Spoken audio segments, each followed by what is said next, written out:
पूर्वीचं सारखं राहिलं नाही, आता डिजिटलायझेशन आहे, बर आता कॉम्प्युटराइज आहे. सगळ्या आमदारांच्या समोर त्याचा ड्रॉ निघतो आणि त्याची प्रायोरिटी ठरते आणि त्यानुसार तो प्रश्न येतो. आणि मग ज्यांची लक्षवेधी लागणार नाही ते अशा पद्धतीचं नियमबाह्य विधानसभे आणि विधान परिषदेच्या बाहेर बोलतात. तुम्ही सांगा, ही जर लक्षवेधी लावली नसती तर माझ्यावर आरोप झाला असता की लक्षवेधी लावली नाही. आता मी लक्षवेधी लावली तर मंत्र्यांनी सभागृहात सांगितलं की ही नियमबाह्य झालं आणि मग सदस्याला प्रश्न विचारता आला नाही. 3 टर्म तुमचं अधिवेशन पार पडलेलं आहे, म्हणजे तुम्ही सभापती म्हणून तुमचं जवळपास 3रं अधिवेशन आहे. तर या जेव्हा समोर बसता आणि जेव्हा तुम्ही डायसवर खुर्चीवर बसता तर त्याच्यामध्ये काय फरक पडतो? प्रश्न असा आहे की अधिवेशन चालवण्याची पीठासीन अधिकारी म्हणून माझी जबाबदारी आहे. त्यामुळे मी डिसेंबरच्या अधिवेशनामध्ये 2 दिवस अधिवेशन बाकी असताना मी सभापती म्हणून माझी एकमताने निवड झाली. त्यानंतर अर्थसंकल्पीय अधिवेशन झालं आणि आता पावसाळी अधिवेशन जस्ट कालच संपलेलं आहे. त्यामुळं सत्ता पक्ष आणि विरोधी पक्ष या दोन्हीमध्ये समन्वय ठेवणं आणि महाराष्ट्राच्या जनतेला त्यांच्या प्रश्नावर न्याय देणं आणि सरकारला त्याच्यासाठी उत्तर द्यायला भाग पाडणं, विरोधी पक्षाला देखील तेवढ्याच प्रमाणात न्याय देणं ही माझी सभागृहातली जबाबदारी आहे. आणि निश्चितपणे ती जबाबदारी पार पाडत असताना शेवटी आपण महाराष्ट्र आणि महाराष्ट्राच्या जनतेला या पवित्र मंदिरातून त्यांच्या प्रश्नाची सोडवणूक व्हायला पाहिजे ही भावना असते. आणि म्हणून अनेक तमाम जनतेच्या अनेक लोकांचे हे डोळे या अधिवेशनाकडे लागलेले असतात आणि ती जबाबदारी वरिष्ठ सभागृहाची माझ्याकडे आणि ती सांभाळत आहे. ओके. पण जेव्हा जेव्हा अशी विधानसभा, तुम्ही दोन्ही सभागृहामध्ये काम केलेलं आहे, विधानसभा आणि विधान परिषदेमध्ये नक्की कामकाजामध्ये काही फरक असतो की त्याच पद्धतीने कामकाज चालतं? दोन्ही सभागृहाचं कामकाज एकच असतं. आणि आपल्या महाराष्ट्रात म्हणा किंवा देशात म्हणा, देशात द्विसभागृह ही फक्त 6च राज्यात आहेत आणि त्यात एक महाराष्ट्र आहे.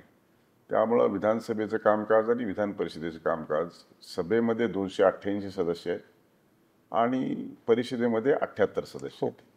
त्यामुळं साहजिकच कोणत्याही प्रश्नाला न्याय द्यायची ज्यावेळेस भूमिका येते त्यावेळेस त्या संख्येच्या जर प्रोपोर्शनल पाहिलं आपण तर विधान परिषदेमध्ये सखोल चर्चा होते, विधान परिषद सदस्यांना बोलायला वेळही मिळतो आणि विधान परिषदेचं महत्त्वही मोठं आहे. आणि त्यामुळे सगळे आत्तापर्यंत जे वरिष्ठ सभागृह म्हणून त्याची जी भूमिका राहिली ती चांगल्या पद्धतीची राहिली. त्यामुळे दोन्ही सभागृहाचं कामकाज सेमच असतं, परंतु ज्यावेळेस एखादा कायदा पास होतो किंवा कायदा प्रस्तावित होतो तो पहिल्यांदा विधानसभेत येतो आणि विधान परिषदेची अंतिम मान्यता मिळाल्याच्या नंतरच तो कायदा राज्यपालाच्या सहीने अस्तित्वात येतो. आणि म्हणूनसाठी सभा आणि विधान परिषद हे 2 सभागृह आहेत आणि 2 सभागृहाचं कामकाज हे अशा पद्धतीने चालतं. ओके. अनेकदा सामान्य वाचक म्हणून त्याच्यासाठी हा प्रश्न आहे, त्यांच्या उत्सुकतेचा प्रश्न आहे, तुम्ही लक्षवेधी पुकारता, प्रश्नोत्तर पुकारता, याच्यामध्ये फरक काय पडतो प्रश्नोत्तर आणि लक्षवेधीमध्ये? प्रश्न हा 45 दिवस अगोदर द्यावा लागतो. तो 45 दिवस अगोदर दिल्याच्या नंतर पूर्वीचं सारखं राहिलं नाही, आता डिजिटलायझेशन आहे, आता कॉम्प्युटराइज आहे. सगळ्या आमदारांच्या समोर त्याचा ड्रॉ निघतो आणि त्याची प्रायोरिटी ठरते आणि त्यानुसार तो प्रश्न येत असतो दररोज दैनंदिन कामकाजामध्ये. परंतु लक्षवेधी जे असते, कॉलिंग अटेन्शन जे लक्षवेधी असते ते अधिवेशन सुरू होण्याच्या 8 दिवस अगोदर शासनाचं एखाद्या ठराविक प्रश्नाकडे जर लक्ष वेधायचं असेल आणि प्रश्न उत्तर द्यायची वेळ संपली असेल तर लक्षवेधी आपल्याला देता येते. आणि मग ती लक्षवेधी दिल्याच्या नंतर शेवटी सगळे सदस्य ग्रामीण भागातून येतात, शहरी भागातून येतात आणि त्यांना त्यांच्या भागातले प्रश्न मांडायचे असतात आणि ते जर त्यांनी लक्षवेधी देखील ऑनलाईन करावं लागते.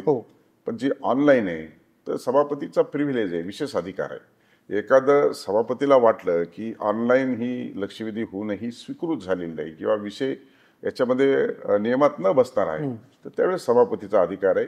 एकंदरीत तो विषय समजावून घेऊन सदस्याची मागणी पाहून त्याला विशेष अधिकारामध्ये स्वीकृत करता येतं, ती लक्षवेधी सभागृहात लावता येते. हा प्रश्नोत्तर आणि लक्षवेधीतला फरक आहे. अनेकदा सभागृहाबाहेर अशी चर्चा होते, विशिष्ट लक्षवेधी लागण्यासाठी किंवा विशिष्ट प्रश्नोत्तरे घेण्यासाठी काहीतरी दबाव असतात, काहीतरी हितसंबंध असतात, तर या अशा आरोपांमध्ये कितपत तथ्य आहे? एखाद्या हे पहा, आता लक्षवेधी देणाऱ्यांची संख्या जास्त आहे हो आणि लक्षवेधी देणाऱ्यांची संख्या जास्त आहे आणि दररोज आपण 6 नाही तर 7 लक्षवेधी दाखवू शकतो.